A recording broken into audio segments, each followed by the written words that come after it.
বহুত বেড়ে গেছে, বহুত বেড়ে গেছে। এরা ভাবছেটা কি যে যা মুখে আসবে আমি একটা ক্ষমতায় আছি বলে যা খুশি করে যাব। আর এটা তো এখন পশ্চিম রোহিঙ্গা বাংলাদেশে মোটামুটি পরিণত করার পথে এই পশ্চিমবঙ্গ সরকার চলছে। তাদেরকে ওই নোংরা জামা ভেবে না ওই মুগুরটা দিয়ে পিটিয়ে পিটিয়ে ভালো করে ধুয়ে দাও। আজকে যদি তোমরা নিজেদের অস্তিত্বের বিচারটাই না করতে পারো তো ভবিষ্যতে তোমরা সমাজকে কি বিচার দেবে? 20 কোটি ফেলো, বড় বড় পদ পাও, বড় বড় মন্ত্রিত্ব পাও। তো আমি ক্রাইম করব, টাকা ফেলবো, আমি বড় বড় মন্ত্রিত্ব পেয়ে যাব। আরে সবাই পয়সায় বিক্রি হয় না, এটাই এরা ভুলে যাচ্ছে। এই রাজ্যে বিচার পাওয়া যায় না। যদি বিচার পাওয়া নাই যায় তাহলে এবার আমাদের নিজেদের সুরক্ষা আমাদেরকে নিজেদের হাতে তুলে নিতেই হবে। আজকে কাকিমাকে দেখছি চোখের জল ফেলে এ প্রান্ত থেকে ও প্রান্ত নিজের মেয়েটার বিচারের আশায় দৌড়ে বেড়াচ্ছে। এর থেকে দুঃখের আর কিছু হয় না। কোথায় দুর্বল ভাই? ওই মুগুর দিয়ে পিটিয়ে পিটিয়ে আমরা কাপড় কাচ্ছি। আঁশবটিতে আমাদের বাড়িতে এত বড় বড় আঁশবটি আছে, মাছের মুড়োটা না আমরা এইভাবে কাটছি। তো কোথায় আমরা দুর্বল? আমি বলছি একবার যারা তোমাদের দিকে এরকম কুমন্তব্য করছে তাদেরকে ওই নোংরা জামা ভেবে না ওই মুগুরটা দিয়ে পিটিয়ে পিটিয়ে ভালো করে ধুয়ে দাও। আর যারা তোমাদের দিকে ওরকম বাঁশ নিয়ে এগিয়ে আসছে তাদের দিকে ওই আঁশ বটিটা নিয়ে ছুটে যাও। প্রয়োজন পড়লে ওপর থেকে 6 ইঞ্চি নামিয়ে দাও, তবে এরা উচিত শিক্ষা পাবে। বহুত বেড়ে গেছে, বহুত বেড়ে গেছে। এরা ভাবছেটা কি যে যা মুখে আসবে আমি একটা ক্ষমতায় আছি বলে যা খুশি করে যাব।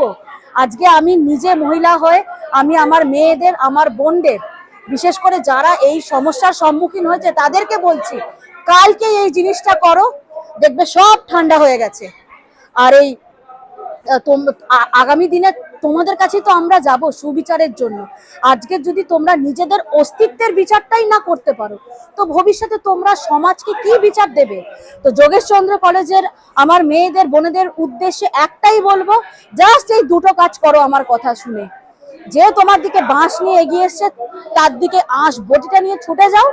আর যে তোমাকে বলেছে ধর্ষণ করবে তাকে ওই কাপড় কাচার মুগুর যদি বাড়িতে না থাকে, আর হকি স্টিক, ব্যাগ তো অনেক কিছু আছে, তুলে একদম নোংরা মানসিকতার সেই সব লোককে নোংরা ময়লা কাপড়ের মতো একদম পিটিয়ে সাফ করে দাও। সহজ হয়ে গেছে তো। ধর্ষণ কথাটা পশ্চিমবঙ্গে প্রচন্ড জল ভাতের মতো হয়ে গেছে। কারণ কি, আজকে কিন্তু আমার বোন অভয়া বিচার পেল না। আজকে এই কথা বললে কিন্তু সবাই লাফ দিয়ে চলে আসবে, সিবিআই কি করলো, সিবিআই কি করলো। আরে ভাই, আমি নিজে বলছি সিবিআই অপদার্থতাগিরি করে গেছে পশ্চিমবঙ্গের বুকে। অনেক দোষ আছে সিবিআই, সেটার জন্য রাস্তায় নামো না। কে তোমাদেরকে মাথা দিব্যি দিয়ে বারণ করেছে? ও আমি শাশুড়ির দোষ দেখবো, মায়ের দোষ দেখবো না, সেটা তো হয় না। আমি সেই নীতিতে বিশ্বাসী না।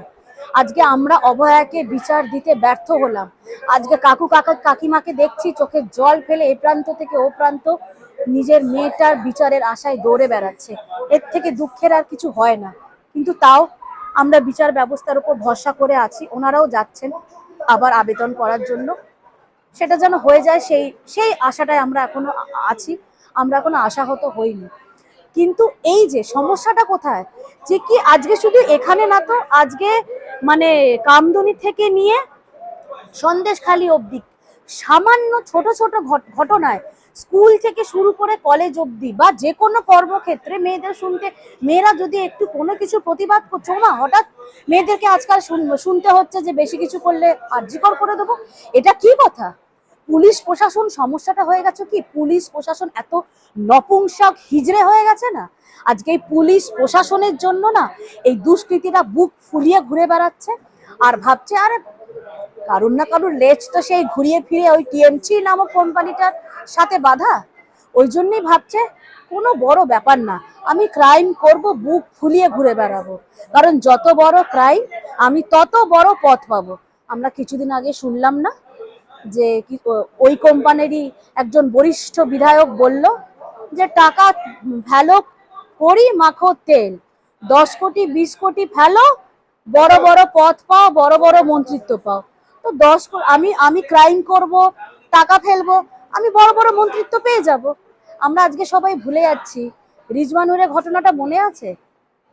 রিজওয়ানুরের ঘটনা আজকে কলকাতা শহর ভুলে যাচ্ছে না। সেখানেও কিন্তু লাশের বিনিময় তার বাড়ির লোক কিন্তু মন্ত্রিত্ব নিয়েছিল, কিন্তু আমার আজকে কাকু কাকিমা তার মেয়েকে কিন্তু বিক্রি করেনি। কাকু কাকিমাকে লোভ দেখাতে গেছিল, টাকার প্রলোভন দেখাতে গেছিল, তিনি তার মেয়ের ওই নিথর লাশের বিনিময়, আর সে তো মেয়েটার মুখই দেখতে পারলো না শেষ সময়। আজকে কি তড়িঘড়ির সাথে সেখানকার পানিহাটির এমএলএ কাউন্সিলররা দাঁড়িয়ে 4-5টা বডি টোপকে পুড়িয়ে দিল, সেই বিচারটাও কিন্তু হয়নি, সেটাও এখনো বিচার বাকি আছে।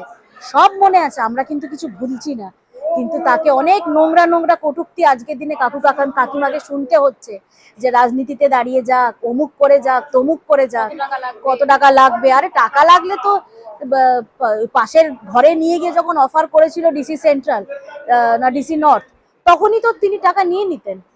আরে সবাই পয়সায় বিক্রি হয় না, এটাই এরা ভুলে যাচ্ছে। শেষমেশ তো কর্মফল বলে একটা জিনিস আছে, আর আমরা সবাই ওপরওয়ালার ওপর ভরসা রাখি, ঈশ্বরের ওপর বিশ্বাস রাখি, বিচার একদিন হবে, হয়তো এখানে দেরি হলেও ওখানে ঠিক সময় হবে। তবে তোমাদের মাধ্যমে আমি বলবো, যখন পশ্চিমবঙ্গ রাজ্য সবকিছু শূন্য হয়ে গেছে, পশ্চিমবঙ্গ রাজ্য প্রশাসন শূন্য হয়ে গেছে, পশ্চিমবঙ্গ রাজ্য হোল তৈরি হয়ে গেছে, অতএব একটা শূন্য রাজ্যে আমাদেরকে কি হয়, শূন্য থেকেই তো শুরু করতে হয়। যখন পুলিশ প্রশাসন, পুলিশ মন্ত্রী, স্বাস্থ্যমন্ত্রী, ইভেন স্বরাষ্ট্রমন্ত্রী সব কিছু পরিষেবা দিতে, মিনিমাম নারী সুরক্ষাটুকু দিতে যখন ব্যর্থ, তখন আমি আমার পশ্চিমবঙ্গের নারীদের বলবো, কলকাতা শহরে আমার মেয়েদের বলবো, প্রত্যেকটা জেলায় জেলায় প্রত্যেকটা মেয়েকে, আমার মেয়েকে, আমি সবাইকে নিজের কন্যা তুল্য বলে মনে করি, প্রত্যেকটা মেয়েকে বলবো অস্ত্র নিয়ে ঘোরো, একদম অস্ত্র নিয়ে ঘোরো। যখন নিজের সম্মানে, নিজের অধিকার, নিজের একটা মেয়ের সম্মানের ওপর তো আর কিছু হয় না, যখন সম্মানে আঘাত আসবে ধরবে, কেটে দেবে, এরপর আর কোনো এই রাজ্যে কথা চলে না। কারণ আমরা দেখে নিলাম এই রাজ্যে বিচার পাওয়া যায় না, যদি বিচার পাওয়া নাই যায় তাহলে এবার আমাদের নিজেদের সুরক্ষা আমাদেরকে নিজেদের হাতে তুলে নিতেই হবে। কারণ সত্যি কথা, তোমরাও সারাদিন এ প্রান্ত থেকে ও প্রান্ত ঘুরে ঘুরে বেড়াও, সত্যি খুব চিন্তা হয়, কারণ তোমাদেরও হয়তো 10 বার করে মায়ের ফোন আসে, কিছু না, গলাটা শুনতে চায়, আমার মেয়েটা ঠিক আছে তো, আমার সন্তানটা ঠিক আছে তো। তো সেই জন্য আমার একটাই কথা, একটাই অনুরোধ, মেয়ে মানে অবলা না, এগুলো খুব ভুল ধারণা যে মেয়েরা অবলা, একটুও অবলা না। আমি এই আঁশ বটি দিয়ে এই হাতেই যদি মুড়ো কাটতে পারি, তো আমার সম্ভ্রমের দিকে যদি নজর ওঠে, সেই চোখ ওঠে, সেই মুড়ো কিন্তু আমি ধর থেকে আলাদা করে দেওয়ার ক্ষমতা রাখি। আরেকটা প্রশ্নের দিকে যাচ্ছে, আমরা দুর্গাপূজার পরে কার্তিক ঠাকুর, লক্ষ্মী ঠাকুরকে ভাঙা এই সব ঘটনা আমি দেখেছি। আজকে দেখা যাচ্ছে যে সরস্বতী ঠাকুরকে নদীয়াতে ভেঙে দেওয়া হলো, মায়ের যে মুখ, সেই মুখ তার দেহর যে অংশ রয়েছে সেখান থেকে আলাদা করে দেওয়া হলো। আজকে আমরা জানতাম নদিয়া মানেই শ্রী চৈতন্য, আজকে শ্রী চৈতন্য মহাদেবের মহাপ্রভু স্থানেও আজকে আমাদেরকে এই জিহাদি শক্তির বারবারন্ত দেখতে হচ্ছে, শুধুমাত্র এই রাজ্য সরকারের দুধেল গাই তোষণের জন্য। কেন সব বড় বড় টিএমসি কোম্পানি নেতারা কোথায়, যারা বড় বড় ডায়লগ মারে, যারা নাকি সম্প্রীতির বাণী ছড়িয়ে বেড়ায়, কোথায়? এইসব ক্ষেত্রে তো সম্প্রীতিগুলো দেখি না। বিজেপি মানেই তো দাঙ্গাবাজ, বিজেপি মানেই তো দাঙ্গা লাগায়, হিন্দু মুসলিম করে। তো আজকে এই ঘটনাটা দায়টা কে নেবে?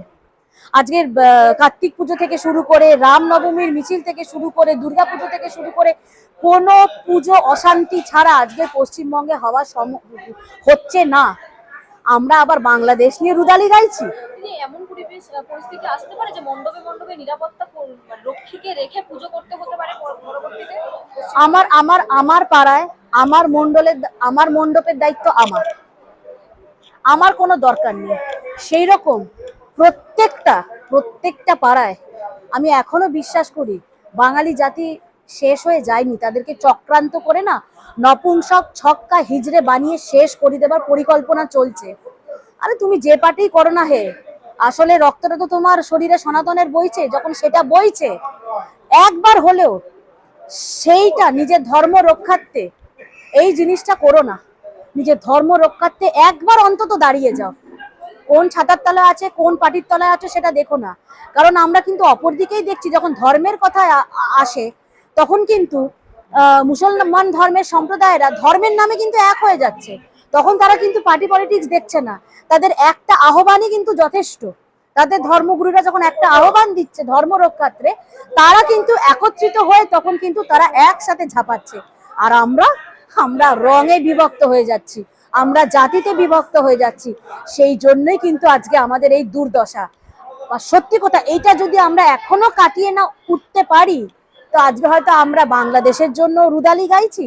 আর এটা তো এখন পশ্চিম রোহিঙ্গা বাংলাদেশে মোটামুটি পরিণত করার পথে এই পশ্চিমবঙ্গ সরকার চলছে এবং কিছুটা সাফল্যও পেয়েছে। সাব্বির আলী যিনি মহিলাকে বলেছেন যে রাস্তায় গেলে দেখে নেবো, এই টাকাতে তোকে কিনে নেবো, সেই সাব্বির আলী অনেকে দাবি করছেন যারা প্রতিবাদ করেছিল যে ইনিও নাকি রোহিঙ্গা। আরে প্রত্যেকটার জন্ম ঠিকুজি কুষ্টি খতিয়ে দেখুক না, এরা আসে থেকে। আজকে এই যে সন্দেশখালিতে এত বড় যে ঘটনাটা হলো, এই যে শাহজাহান, তারও ঠিকুজি কুষ্টি একটু খুঁজে দেখো তো, সব ওই লুঙ্গি তুলো ওপার থেকে এপারে এসছে।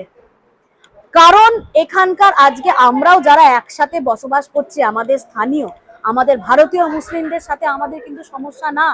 সমস্যা কিন্তু এই উড়ে এসে জুড়ে বসা আর এই যে মানে নরপিশাচের মতো আজকে এই সরকার যেভাবে নিজের চেয়ারটা আঁকড়ে রাখার জন্য এই জিহাদিগুলোকে, এই জঙ্গিগুলোকে আমাদের পশ্চিমবঙ্গে ঢুকিয়ে শুধু নিজের ভোটের স্বার্থ সিদ্ধি করার জন্য, ভোট বক্সে নিজেদের পরিণামটা শুধু রিফ্লেকশন করানোর জন্য, নিজেদের তরফে ভোট করানোর জন্য এই জেহাদি জঙ্গিগুলোকে ওপার থেকে টেনে নিয়ে এসে এখানে বসবাস করাচ্ছে।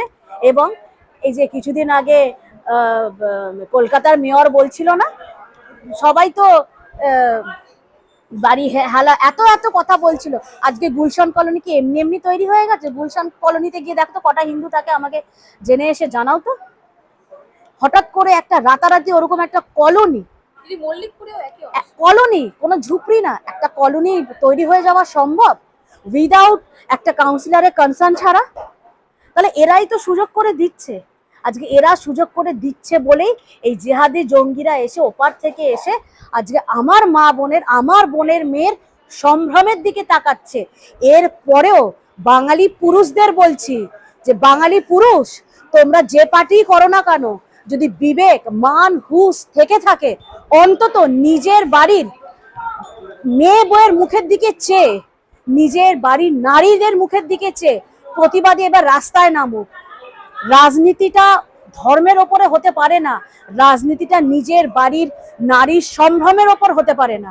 আজকে যখন নিজের বাড়ির নারীর সম্ভ্রমের ওপর প্রশ্ন উঠে গেছে, চোখ উঠে গেছে, বাঙালি পুরুষকে বলবো এবার অন্তত আর কোনো রং পতাকা নির্বিশেষে তাদেরকে বাঁচাতে দয়া করে, আর কোনো গোপাল পাঠা নেই, গোপাল মুখার্জি নেই যে দ্বিতীয় গ্রেট ক্যালকাটা কিলিংস হলে বা ক্যালকাটা কিলিংস পার্ট 2 হলে বাঁচাতে আসবে। এখনো যদি সজাগ না হয়েছ, আমরা খুব শিগগির হয়তো গ্রেট ক্যালকাটা কিলিংস পার্ট 2 দেখব। এবং সেটা আমি ওদের দোষ দেব না, কারণ সুযোগ তো আমরা করে দিচ্ছি। আজকে আমাদের মানে নির্বাক চিত্রে আমরা সব দেখে যাচ্ছি বলে আজকে আমাদের এই অবস্থায় কিন্তু আমাদের এসে পড়তে হয়েছে। সেই জন্য বলবো, ওঠো, নিজের বাড়ির নারীর সম্ভ্রম রক্ষা করো, প্রয়োজনে সবাই হাতে অস্ত্র তোলো। বাংলা হাটের আরো খবর দেখতে নজর রাখুন। বাংলা খবর মানেই বাংলা হাট।